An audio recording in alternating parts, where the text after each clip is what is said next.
gang infrastructure. And it's their ideology and their mentality that's being effectuated in the streets in terms of these hate crimes. But I mean, you can't look at it solely as economic competition in impoverished areas. You have to look at it from the ideology. The actual cause is the mentality of prison gang members or prison organization members espousing this type of ideology. There is a letter that I have here that comes out of prison, and I'm paraphrasing. It says, rather than focusing on your raza, go out and hit some of those ends. And I'm paraphrasing. I'm not adequately quoting it right. But this is the stuff emanating from prisons. And the individuals in schools, the specific areas that are targeted by these hate crimes and where they're occurring in, I think individuals in the gangs are experiencing this immersion in racist ideology or hate crimes, and they're absorbing it this way. And it's a self-perpetuating cycle. I think if one gang sees another doing it, they are criticized once they go into the system. Hey, you have black guys from your neighborhood, you have black guys living in your barrio, and they're dealing dope, which should be ours. So it's a combination of territorial aspect. There's a territorial aspect to it. But to say solely that it's not a racial issue, because I've heard individuals in high-placed positions saying, this is not a racial problem that we have here. This is not a racial war. This is economic competition in impoverished areas. This is gang territorial specific. I think it has to be looked at from all dynamics, that it is a racial war, that it is the Mexican Mafia, and it's infrastructure competing to dominate a specific area. So it's territorial in a sense, but then specific members' mentality, ideology, and beliefs come into play. But I think a little bit it's kind of like some is, some not, because, I mean, we had the black-brown issue. I mean, this whole place would be a riot. I mean, we'd have constant hate crimes, and we really don't see it a lot versus what we're speculating, because a lot of probably not reported, but for the most part, it's kind of like that. There is some, which is bad enough, but it's not 100% where it's black on brown and brown on black. I believe that it's so difficult to quantify. I mean, the influence of the Mexican Mafia. I mean, how do we set a bar and say these statistics support that this was caused by racial hatred or bigotry? And I think part of it not showing is part of the suppressive efforts of law enforcement. I think that you take out leadership immediately. Those corrosive individuals who are targeted immediately upon reentry, they are focused on immediately because they're identified by a parole division, by law enforcement, by a variety of different agencies, and they become focused on. And some of these areas you see where you see a spate of racial violence, and then once the leadership is taken out of the community, I think that's testament to law enforcement efforts at suppressing these individuals. You know, if you could expand on just that point alone, I think it's interesting and valuable to like a street level police officer. What are the indicators that, you know, someone of power, someone of respect, not necessarily a mafioso has gotten out of the system, but maybe a shot caller, maybe someone who had the keys, they come back and they're reintegrated into their gang with the intent of, you know, of being a shot caller in the gang. What are some of the signs that you see that a gang officer may be able to recognize, like, yeah, you know what, we got someone back in the neighborhood is there anything that you know, I mean, is there any telltale signs that, you know what, like this gang, the avenues, you know, all right, they're deep in the Mexican Mafia. What are the telltale signs that a gang has clout now, has power? Well, it's this representation of the Mexican Mafia. There are specific gangs that have, like I said, a high degree of representation, influential members in both federal and state facilities who are made members, who are inducted into the organization. These gangs typically are better structured than other gangs, and their infrastructure is highly reticulated.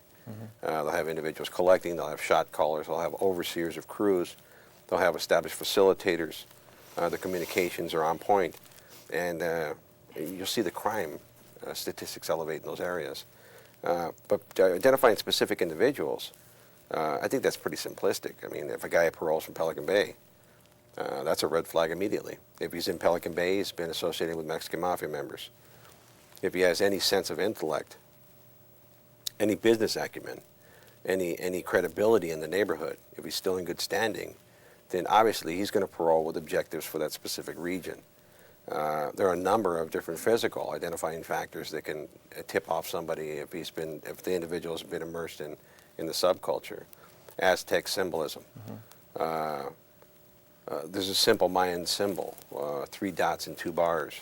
This is a numeric symbol which identifies, each dot represents 1, and each bar represents 5 for a collective of 13.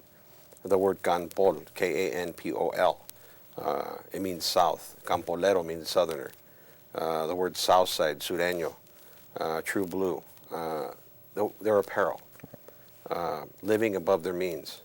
An individual paroles 2 months later, he's pushing a Lex, or he's driving a Mercedes 500. I mean, this is a key indicator that this individual is immersed in some nefarious activity. I mean, this can't be a stereotypical template for identifying it because maybe it's his mom's Mercedes. Who knows? Right.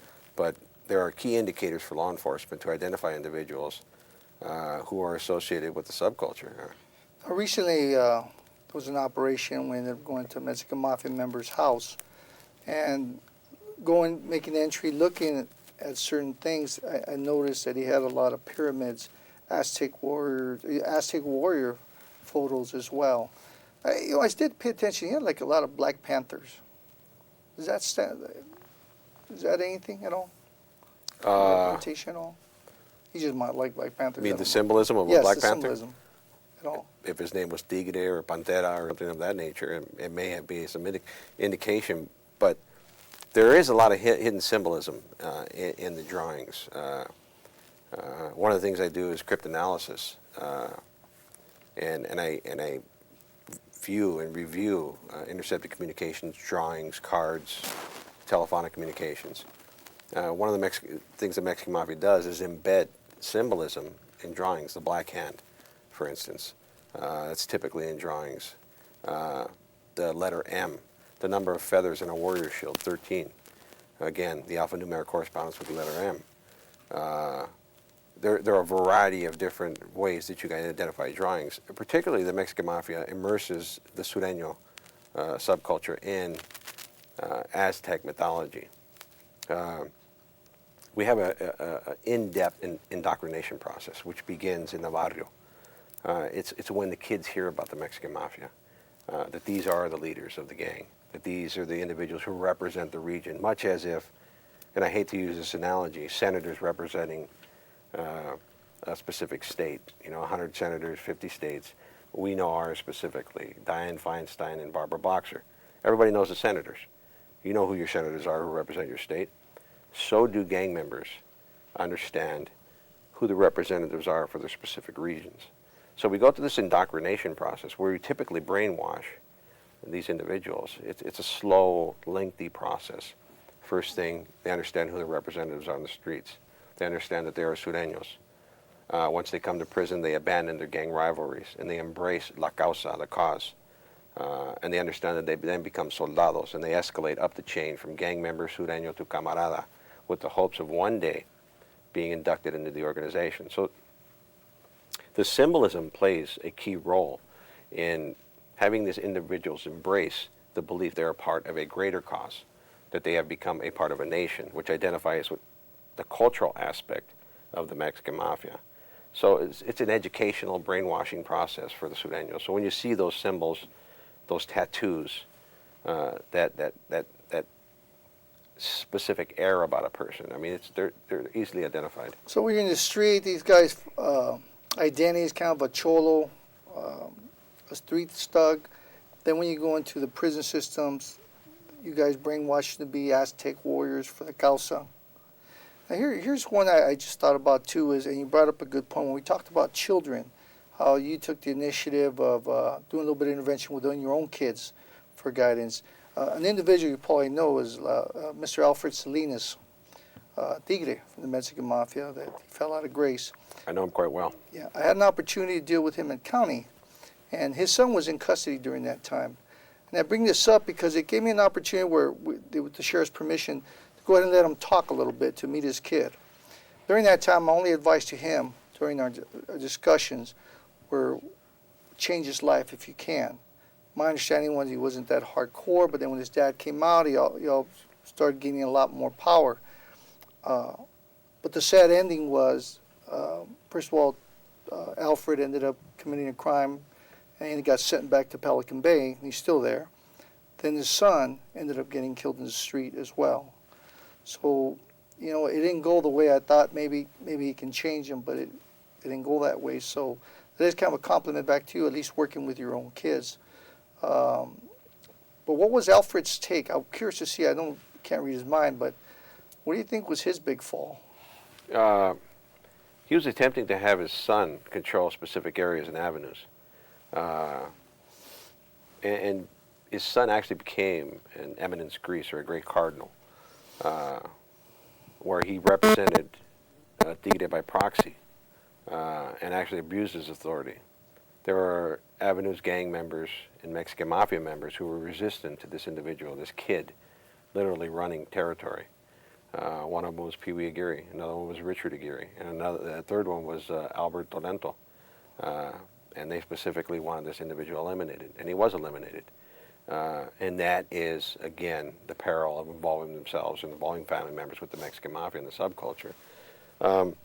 I can't speculate on his reasoning other than sheer greed and money. But the end result is the same for all individuals who involve themselves and their families in this lifestyle. I mean, that is a perfect example of what happens.